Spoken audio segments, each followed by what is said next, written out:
Kurang semangat ya. Sekali lagi, selamat pagi. Pagi, Allah Akbar. Baik, terima kasih ya udah semangat. Baiklah teman-teman, kita mulai. Bismillahirrahmanirrahim. Assalamualaikum warahmatullahi wabarakatuh. Waalaikumsalam warahmatullahi wabarakatuh. Alhamdulillahirrahmanirrahim. Kita bersyukur kepada Allah Subhanahu wa taala atas segala nikmat yang Allah berikan kepada kita semua. Kemudian salawat dan salam selalu kita sampaikan kepada Nabi kita, Nabi Muhammad SAW. Baik, adik-adik sekalian. Jadi hari ini terima kasih ya kepada Kak Santo ya, kepada Santo sudah ngasih kesempatan kepada kakak ya untuk sharing kepada kalian semua. Dia adalah senior kakak ya, dan masih banyak orang yang lebih hebat dari kakak ya sebenarnya. Ada Kak Andi, gitu kan, ada Kak Sabto, gitu kan. Tapi mungkin yang lain pada sibuk ya, jadi kakak yang diundang gitu. Nah, jadi adik-adik sekalian, hari ini pagi ini kita akan sharing tentang kepemimpinan dalam Islam. Tapi sebelum itu, ya sebelum kita mulai, ini udah pada gerak-gerak belum ini rakan seluruhnya? Udah gerak-gerak belum ini? Ininya? Belum ya? Senam pagi udah? Belum. Senam pagi juga belum? Tapi sarapan udah? Udah, oke. Baik teman-teman, mungkin kita sampai jam 8.30 atau jam 9 ya. Oke, semuanya berdiri ya. Stand up please guys. Oke. Yuk, berdiri yuk. Berdiri dulu ya. Karena belum pada olahraga ya. Baik, teman-teman sekalian. Saya sebelum mulai materi biasanya ada game ya. Ada game ya. Game ini menguji kefokusan kita. Nah, game ini menguji kefokusan kita, dan kunci dari kemenangan game ini adalah ketika kita mengikuti aturan dengan baik. Mengikuti aturan dengan baik. Apalagi teman-teman ikut LDK ini ya, latihan dasar kepemimpinan ini, itu perlu mengikuti aturan dengan baik ya. Oke, sekali lagi ya, kunci dari game ini adalah mengikuti peraturan dengan baik. Ya. Yang di belakang kedengaran suaranya ya? Kedengaran ya? Oke. Baik teman-teman sekalian. Kakak punya game ya. Jadi di game ini teman-teman, kalian itu simple, ikutin aja perintah kakak. Ya, ikutin aja perintah kakak ya. Tapi dengan aturan yang berlaku ya. Oke, kakak contohin ya. Jadi perintahnya itu, ordernya itu simple. Kalian sebenarnya mau loncat aja ya. Ini bisa ya loncat ya. Loncatnya sedikit aja ya, jangan banyak-banyak ya. Loncat sedikit aja misalnya. Kakak perintahkan loncat ke kanan. Nanti kakak perintahkan bisa loncat ke kiri, ke depan, ataupun ke belakang ya. Simpel lah? Simpel nggak? Simpel. Nah, tapi ada aturannya. Aturannya itu adalah benar salah. Benar salah. Kalau kakak perintahkan loncat ke kanan dan aturannya itu benar, maka kalian loncatnya kemana? Ke kanan. Kalau misalnya aturannya salah, ketika kakak suruh loncat ke kanan, kalian loncat ke kiri. Bisa? Kalau kakak misalnya aturannya salah, kakak minta loncat ke depan, berarti loncat ke belakang. Ngerti semuanya? Oke. Bisa ya, kita coba dulu. Yang easy level dulu ya. Yang easy level dulu. Oke. Baik, peraturannya adalah salah, benar, salah. Ingat ya, peraturannya salah, benar, salah ya. Oke. Sekali lagi ya, ulangi. Salah, benar, salah. Oke. Pertama ya, loncat ke kanan. Ada yang salah ya. Oke, lanjut. Loncat ke belakang. Ada yang nggak loncat ini.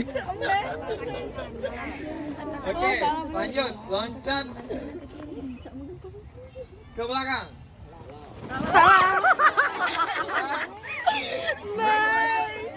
Bisa ya? Bisa, Mas. Insya Allah. kelas 8 ya. Dan di belakang serius ya. Di belakang serius ya. Kanan salah kan awalnya, berarti ke kiri, yang kedua ke belakang benar. Nanti Allah yang lihat ya. Kalau salah, Kalau benar salah ya. kalau seandainya curang ya, nanti Allah yang lihat ya. Yang di belakang yang perempuan serius ya. Nah, sebelum kita lanjut teman-teman, kakak ingin sharing dikit ya. Jadi teman-teman, kalau gini, jujur ya, ketika kuliah nanti, kita tuh bakal merindukan kegiatan semacam ini, serius. Ya, makanya banyak ketika kuliah itu orang-orang pengen gabung kegiatan-kegiatan alam seperti ini di lapangan. Itu ada nama salah satu di latihan Mujahid Dakwah di Salman ITB ya. Tahu ITB ya? Institut Teknologi Bandung ya. Itu terkenal teman-teman. Ratusan orang dari seluruh Indonesia pengen daftar itu sampai diseleksi. Itu latihan apa? Latihan di alam, fisik. Karena kenapa? Itu seru teman-teman. Karena itu membentuk karakter kita. Nah, jadi teman-teman, biar teman-teman merasa seru, jadi ikutnya serius. Ya kan? Serius. Nah, jadi biar teman-teman dapat ada cerita. Kalau kalian nggak serius, kamu ikut LDK kemarin gimana rasanya? Gue mah tidur aja guys. Nah, kan gak enak kan? Tapi kalau kita serius minimal kita cerita, capek banget, ini kan. Minimal ada cerita tentang capeknya. Ya. Oke, bisa dipahami ya? Baik, kita mulai dulu, yang mudah dulu aturannya ya. Salah, benar, salah. Salah, benar, salah. Ya. Salah, benar salah. Kakak ulangi ya, salah, benar, salah. Oke. Salah, benar salah. Jangan sampai lupa ya. Baik. Are you ready? Ready. Baik, kita mulai ya. Loncat ke belakang. Ada yang salah?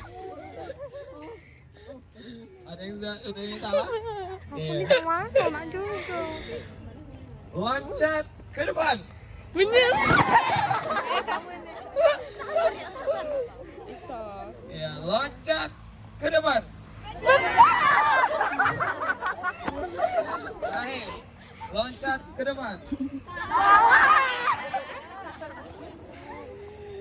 Satu aturan aja udah salah. Oke, lanjut ya. Ada yang salah? Ada. Oke, ya. Nggak apa-apa. Nggak usah dihukum ya. Baik ya. Oke, lanjut ya. Oke, lanjut yang kedua ya. Ini nyadar diri aja, kalau berarti kalau kok aku salah ya, berarti nggak fokus gitu. Itu aja ya. Jadi setidaknya menyadarkan diri kita untuk nggak fokus ya. Oke, lanjut ya. Peraturan kedua. Salah, benar, benar. Salah, benar. Salah, benar, benar. Sekali lagi. Salah, benar. Oke. Bisa ya? Salah, benar. Oke. Oke, kita sama-sama hitung ya, sama-sama ya. Sama-sama ya. Salah, Benar. Udah. Cukup. Nanti hafal semua. Nggak ada yang salah nanti. Oke, game itu diciptakan untuk ada yang dihukum sebenarnya. Oke, baik. Mulai ya. Maju ke depan.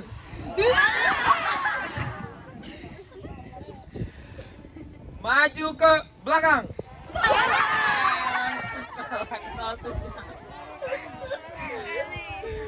Oke. Lompat ke kanan.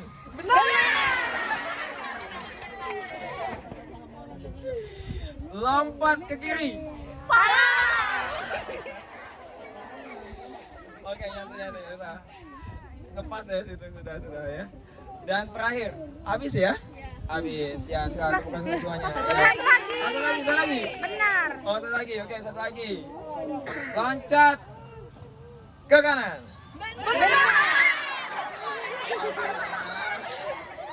Oke, silakan duduk semuanya. Oke, tepuk tangan semuanya.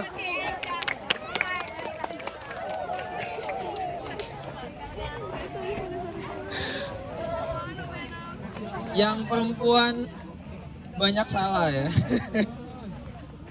Yang laki-laki cukup fokus ya. Yang salah mikirin apa kalian? Udah sarapan semua kan? Sudah. Baik. Baik teman-teman.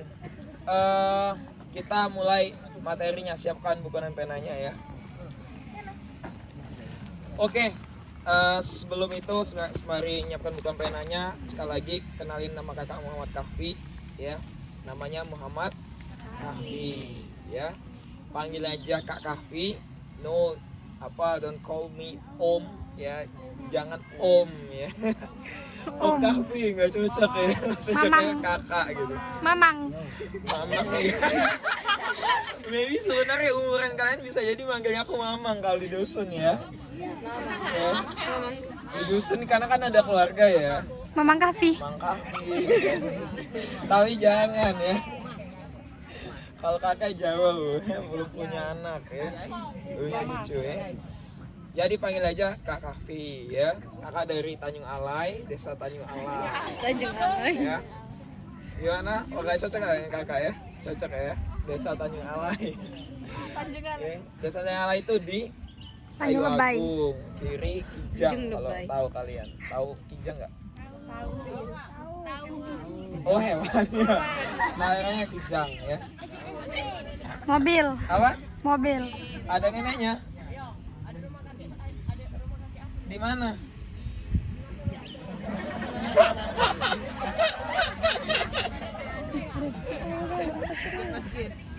Terus. Dekat sungai.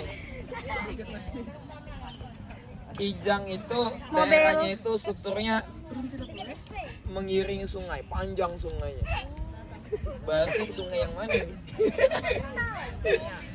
Tapi kakak tahu, pasti ada genteng ya kan? Oh iya, bener kan? Bener gak? Aku tahu rumah kalian pasti ada yang genteng ya? Bener gak? Enggak. Oh ada coran ya? Pakai aspal. Apa? Aspal. Aspal ya? Pakai terpal.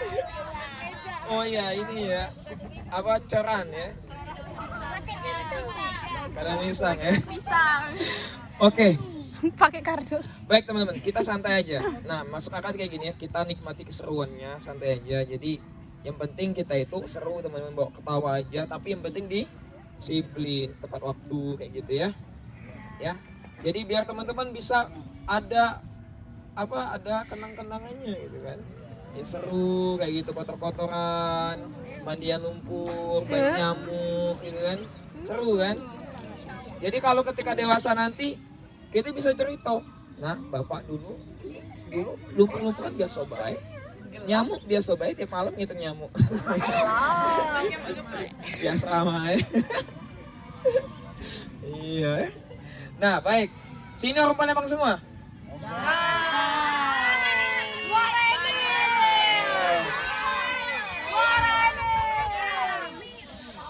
Terima lahat.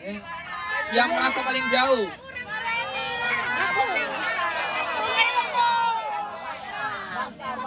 Bangka.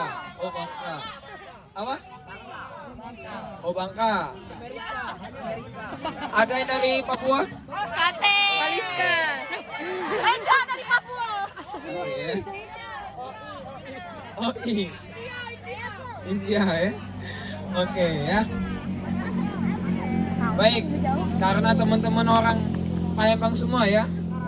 Palembang semua ya. Iya, maksudnya Sumsel, orang Sumsel semua. Di mana luar? Bangka. Aceh. Bisa bahasa Palembang? Bisa ya. Kalau aku mix bahasa Palembang nanti ngerti aja ya. Oke teman-teman. Baik. Nah jadi kakak pengen cerita aja pagi ini. Jadi materinya itu cerita doang teman-teman. Dengerin, catat cerita. Karena kakak suka cerita. Tanyalah kakaknya kan ya.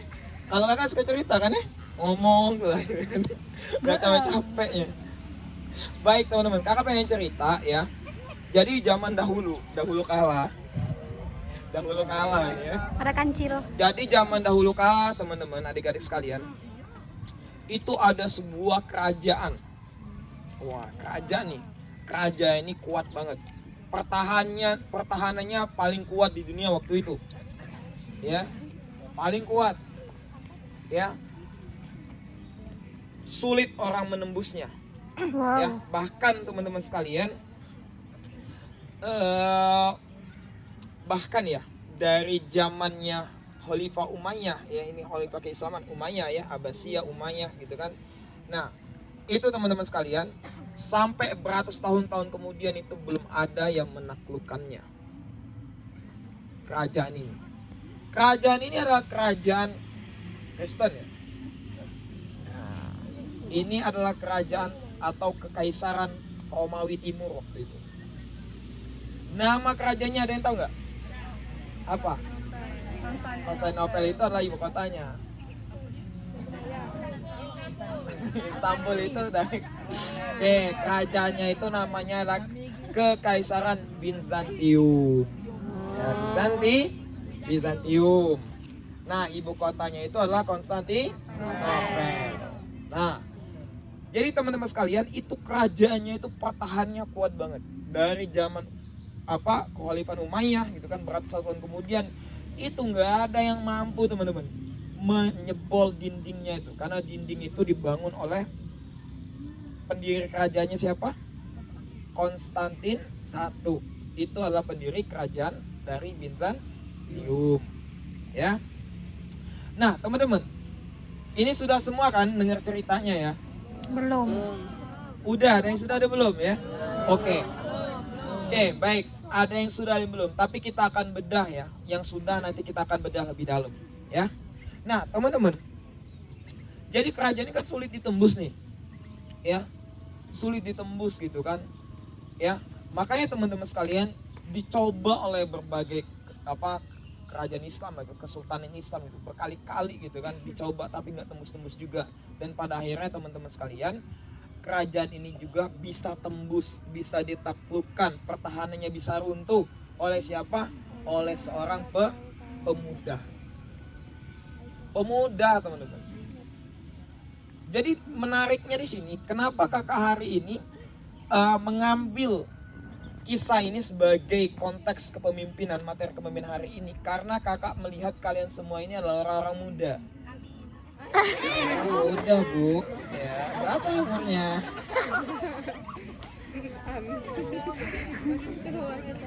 Berapa umurnya? 20. Oh ya? Oh, karena kalian semua adalah pemuda, makanya kakak ngambil cerita ini, gitu. Amin. Dan kakak sama kayak kalian, muda juga. Umur kita nggak jauh-jauh beda amat gitu kan. Paling 10 kali 2 gitu. Ya, nggak perlu jauh ya. Berapa umur kalian?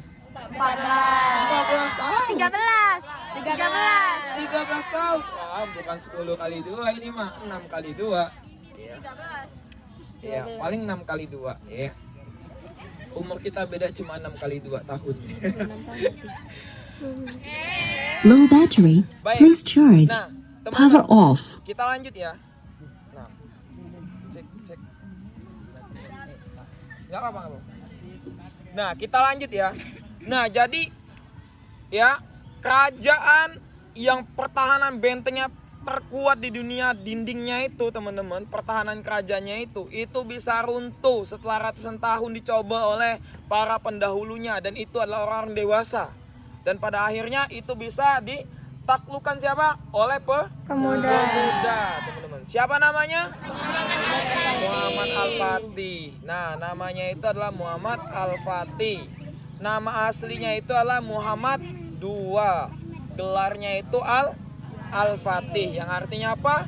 Sang penakluk.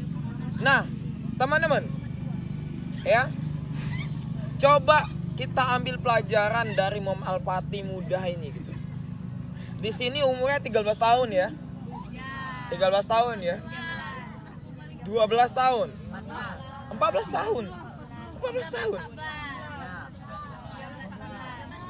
Oh, 13 14 ya. Oh ya, oke. 13-14 tahun. Nah, Muhammad Al-Fatih teman-teman itu sudah jadi sultan umur 12 tahun. Berarti kalian ini adalah sultan semua. Mobilnya ada berapa itu sultan? Nah, jadi gitu teman-teman.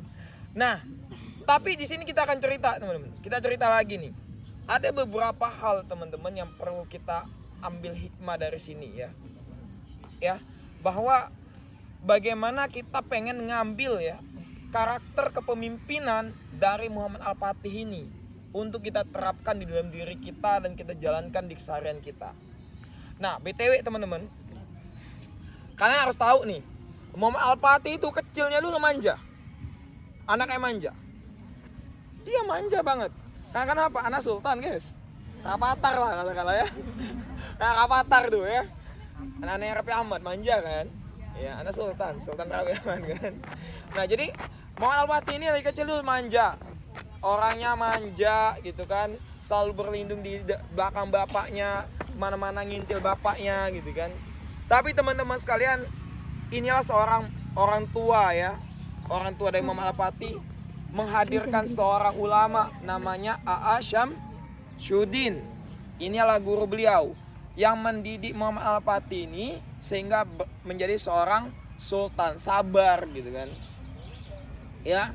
Nah, jadi teman-teman sekalian, orang yang manja dulunya kecil manja, ternyata kalau dia belajar dengan baik, ya, orang yang nggak ada apa-apa dulunya belajar dengan baik melalui proses dengan baik, itu bisa menjadi seorang pemimpin yang baik. Kuncinya apa? Prosesnya adalah belajar. Nah, baik teman-teman sekalian, ada beberapa karakteristik, ya, karakteristik dari kepemimpinan dari Muhammad Al-Fatih, ya. Pertama, catat nih. Nah, ini harus kita belajar nih dari Muhammad Al-Fatih nih. Ya. Pertama, karakteristiknya itu adalah keteguhan hati dan keberanian. Apa yang pertama? Keteguhan hati dan keberanian. Ya. Jadi teman-teman sekalian, ceritanya dulu ya. Ketika kepemimpinan Muhammad Al-Fatih terjadinya sebuah perang, teman-teman. Terjadinya sebuah perang. Perang itu di wilayah Balkan. Di wilayah Balkan. Perang ini ya melawan pasukan Buganda. Waktu itu mereka tuh banyak bersembunyi di belakang pohon-pohon sambil hanya terlihat selongsong meriamnya. Jadi mereka nggak kelihatan, tapi pasukan Muhammad Al-Fatih itu ditembakin. Ya, ditembakin. Maka banyak pasukan itu terhenti. Pasukannya itu terhenti, teman-teman. Dan mereka banyak nunduk. Karena kenapa? Karena ditembakin ya. Ya. Nah, tapi ya, ketika kondisi yang genting seperti itu, ya bayangin lah ya, kita itu nggak ngelihat orang banyak sembunyi gitu kan di belakang pohon, kita ditembakin, gimana rasanya? Takut kan pasti. Apalagi ya takut lah ditembak pakai senjata ya. Ya, kita kalau dikepung kayak gitu takut nggak? Takut ya, kondisinya seperti itu. Tapi ya Muhammad Al-Fatih, ya Sultan Muhammad Al-Fatih, dia berkata teman-teman, ya, wahai pasukanku, jadilah kalian muhajir, ya, dan kemudian tanamkan di hati kalian Islam yang membara. Terus dia ngambil tamengnya, teman-teman. Dia ambil tamengnya, kemudian dia angkat pedangnya, dia maju ke depan. Ya, dan pada akhirnya dengan contoh keberanian dari Muhammad Al-Fatih ini, apa yang terjadi? Pasukannya tadi semangat. Ikut semangat. Ya, ikut semangat. Ya, dia terus maju ke depan ya karena keberaniannya, jadi teman-teman ikut semangat juga ya pasukan yang lain. Nah, jadi Bapak Ketua OSIS, kalau yang lain lesu tunjukkan semangatmu. Mudah-mudahan yang lain semangat juga. Ya. Amin. Gitu Pak Ketum ya. Yang lain biar semangat juga. Tapi kalau yang lain tidak semangat berarti bawa ke puskesmas dulu. Mungkin ada yang sakit kan. Ya. Nah, jadi gitu ya. Dengan keberaniannya akhirnya apa? Pasukan Buganda itu porak-poranda dan akhirnya dimenangkan oleh Muhammad Al-Fatih. Jadi karakter kepemimpinan yang pertama apa? Keteguhan hati dan keberanian. Nah, jadi teman-teman sekalian, itu yang harus kita tanamkan di diri kita.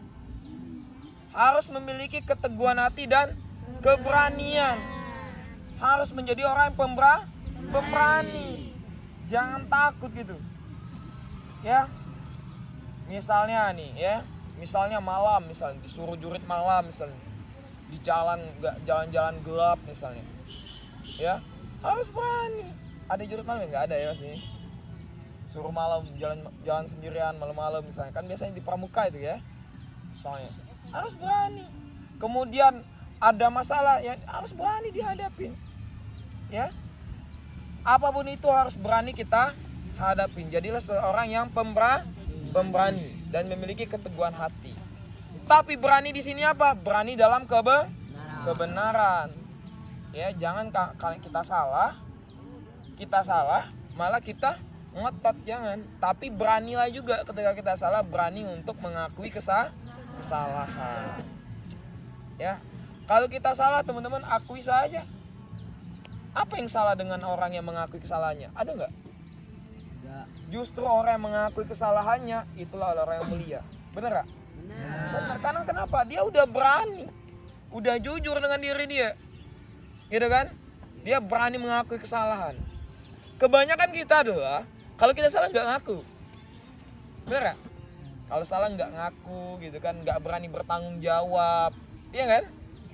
Nyumpet sumpetan, iya kuatnya banget ya, ketahuan dong. Iya, belum hati aja ya. Oke, nah jadi kalau salah berani bertanggung jawab. Jadi harus menjadi orang yang berani dengan apa? Di atas kebenaran dan berani di atas kejujuran, kesalahan gitu ya. Oke, itu yang pertama. Yang kedua teman-teman sekalian, kita skip dulu. Yang kedua lah disiplin berilmu. Ingat ya, disiplin berilmu. Nah, jadi teman-teman sekalian, Muhammad Al-Fatih itu ya, dia juga belajar kayak kalian. Belajar kayak kalian. Kalian sini belajar Al-Quran? Ya, belajar. Belajar fikih? Belajar. Belajar. Sama kayak Muhammad Al-Fatih. Kakak dulu belajar apa SMP? Belajar. Biologi, bahasa Indonesia, bahasa Inggris. Kami juga. Ya, tapi kati hadisnya. Kati fikihnya ya, kakak bukan dari pondok ya. Nah, beruntung lah kalian bisa belajar seperti Muhammad Al-Fatih, bisa belajar Al-Quran, belajar hadis, tadi ngaji bagus ya. Ya. Nah, Muhammad Al-Fatih itu orang yang disiplin dalam berilmu. Dia juga menuntut ilmu agama sama seperti kalian. Ya. Dia juga menuntut ilmu umum. Muhammad Al-Fatih itu juga belajar ilmu astronomi, ilmu falak. Ya. Dia juga belajar bahasa. Makanya Muhammad Al-Fatih itu menguasai berapa bahasa? 10.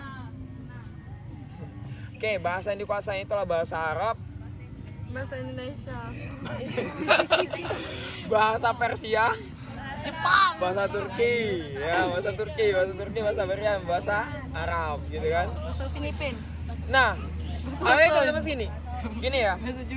Artinya Muhammad Al-Fatih itu juga belajar, ya, belajar agama, belajar juga umum, sama kayak kalian belajar hadis, juga belajar matematika, ya nggak? Belajar biologi, benar? Sejarah belajar juga, ya. Nah, jadi belajar sama seperti kalian ini, ya. Nah, tapi bedanya Muhammad Al-Fatih itu ketika belajar dia disiplin.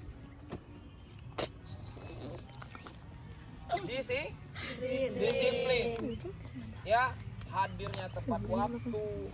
Kalau disuruh belajar benar-benaran belajar, ya. Sama kayak kalian di sini juga, harusnya seperti itu.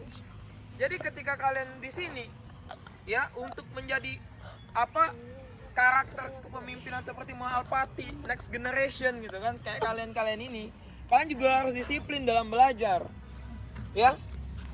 disiplin dan belajar tuh everything ya, di berbagai tempat gitu kan. Ketika di kelas kalian belajar dengan serius ya, kalian catat materinya dengan baik, kalian kerjakan tugasnya dengan baik, kalian harus mencapai high score.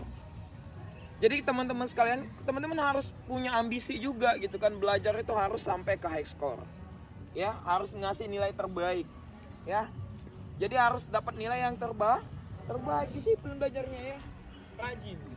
Pun dengan di sini belajar ya, belajar. Nah maka disiplinnya juga di sini. Kalau disuruh kakaknya cepat ya, disuruhnya baris cepat baris, suruhnya bangun cepat bangun. Jadi harus disiplin dimanapun itu. Nah teman-teman sekalian, Imam Al-Fatih juga mencontohkan bahwa teman-teman sekalian banyak pakar ini ya, pakar kesuksesan itu bilang apa? Kunci untuk jadi sukses itu apa? Disiplin. Serius. Kunci untuk menjadi sukses itu apa? Disiplin. Ya. Nah, makanya harus kalian miliki adalah jiwa kedisiplinan. Oke, yang ketiga. Yang ketiga, cerdas, teman-teman. Nah, jadi cerdas yang dimiliki Imam Al-Fatih ini, ya. Oke, teman-teman, coba semuanya berdiri yuk, berdiri. Yo, berdiri. Semuanya berdiri yuk, berdiri. Oh, berdiri. Ini pada ini semua ya. Oke, teman-teman sekalian. Ya, coba tangannya di punggung temannya, coba. Di punggung temannya. Ya, coba pijit dulu.